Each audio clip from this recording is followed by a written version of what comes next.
শরীরের কোনো অংশ যদি নামাজের ভিতরে বের হয়ে থাকে, যেমন শাড়ি পরে যদি কেউ নামাজ পড়ে পেটের অংশ বের হয়ে যায়, তাহলে তার নামাজ বাতিল হয়ে যাবে।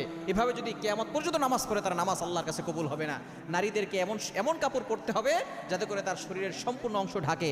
এখন অনেক বড় বড় হিজাব পাওয়া যায়, এই হিজাব পরে যাতে করে শরীরের কোনো অংশ দেখা না যায়। শরীরের অংশ দেখা গেলে তার নামাজ বাতিল হয়ে যাবে।